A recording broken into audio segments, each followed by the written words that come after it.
सदलगा नगरपालिकेच्या पोटनिवडणुकीची वाढली रंगत।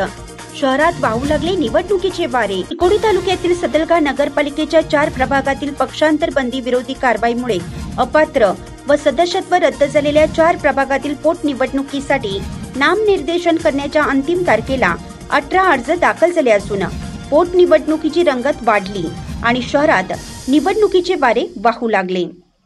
चिकोडी तालुक्यातील सदलगा नगरपालिका प्रभाग क्रमांक 5, 12, 15 आणि 16 मधील पक्षांतर बंदी कायद्याच्या उल्लंघनामुळे अपात्र झालेल्या 4 प्रभागांमध्ये पोटनिवडणुकीसाठी शेवटच्या दिवशी 18 इच्छुक उमेदवारांनी अर्ज दाखल केले।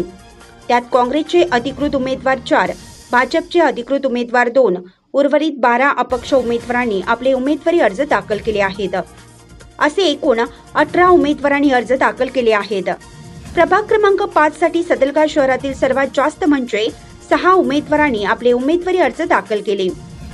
शनिवारी दिनांक 16 डिसेंबर रोजी अर्जाची छाननी असून अर्ज मागे घेण्याची मुदत 18 डिसेंबर पर्यंत असून 27 डिसेंबर रोजी मतदान व 30 डिसेंबर रोजी चिकोडी येथे मतमोजणी आणि निकाल जाहीर होणार आहे। या निवडणूक प्रक्रियेसाठी मुख्य निवडणूक अधिकारी म्हणून सुभाष बजंत्री आणि सहाय्यक निवडणूक अधिकारी म्हणून सुरेश पुजारी यांच्या नियंत्रणाखाली निवडणूक प्रक्रिया पूर्ण होत आहे। या निवडणुकीकडे संपूर्ण बेळगाव जिल्ह्याचे लक्ष लागून राहिले असून ही निवडणूक अत्यंत चुरशीची होणार असे सध्या तरी दिसत आहे।